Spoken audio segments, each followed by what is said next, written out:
ബൂബാങ്ക് വരണമല്ലോ. Hello, so നമ്മളിപ്പം എന്താ ചെയ്യാമോ? പോർക്കിന്റെ എയർ ഫ്രൈ റെസിപ്പി ട്രൈ ചെയ്യാൻ പോകും. ഓക്കെ, ഇന്നത്തെ ഷെഫ് കിണ്ടനാണ് പോർക്ക് എയർ ഫ്രൈ ചെയ്യാൻ പോണത്.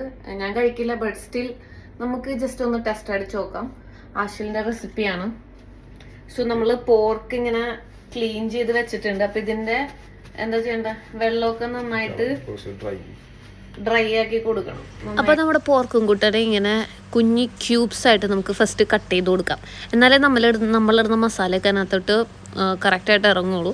അപ്പോൾ ബേസിക് മസാല, മഞ്ഞപ്പൊടി, മുളക് പൊടി, കുരുമുളക് പൊടി, ഗരം മസാല, മുളക് പൊടി ഇട്ടില്ല കേട്ടോ. സോ ബേസിക് മസാലയൊക്കെ പുരട്ടിയിട്ട് നല്ലോണം അങ്ങോട്ട് വരഞ്ഞ് തേച്ച് പിടിപ്പിക്കുക. എന്നിട്ട് നമ്മുടെ ഫോയിൽ എടുത്തിട്ട് ജസ്റ്റ് കുറച്ച് ഓയിൽ തേച്ചിട്ട് ഒരു പ്ലേറ്റ് പോലെ നമുക്കത് ഫോൾഡ് ചെയ്തെടുക്കുക. അപ്പോൾ അതിൻ്റെ ജ്യൂസും കാര്യങ്ങളൊന്നും പുറത്തോട്ട് പോവില്ല എന്നാണ് പറയപ്പെടുന്നത്. അപ്പം ഇതുപോലെ ജസ്റ്റ് ഒന്ന് സെറ്റ് ചെയ്തിട്ട് നമുക്ക് എയർ ഫ്രയറിലോട്ട് വെച്ച് കൊടുക്കാം. സംഭവം റെഡി ആവോ ഇല്ലയെന്ന് അറിയില്ല. നമുക്കൊന്ന് ജസ്റ്റ് വെയിറ്റ് ചെയ്ത് നോക്കാം എന്തായിരിക്കും അവസ്ഥയെന്ന്. നമ്മൾ ഫസ്റ്റ് ഇത് പുറത്തെടുത്തപ്പം ഇതായിരുന്നു. കാണാനൊക്കെ നല്ല ജ്യൂസി ആൻഡ് യമ്മി ആയിട്ട് ഇരിപ്പുണ്ട്. പക്ഷെ കുറച്ചും കൂടെ ആവാണ്ടായിരുന്നു. അപ്പോൾ ഒന്നും കൂടെ വെച്ചിട്ട് ഫൈനൽ നമുക്ക് കിട്ടിയ ഔട്ട്പുട്ടാണിത്.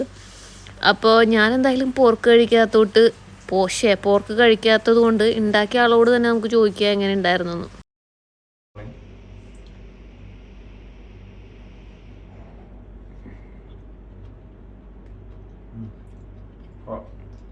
എങ്ങനെയുണ്ട്?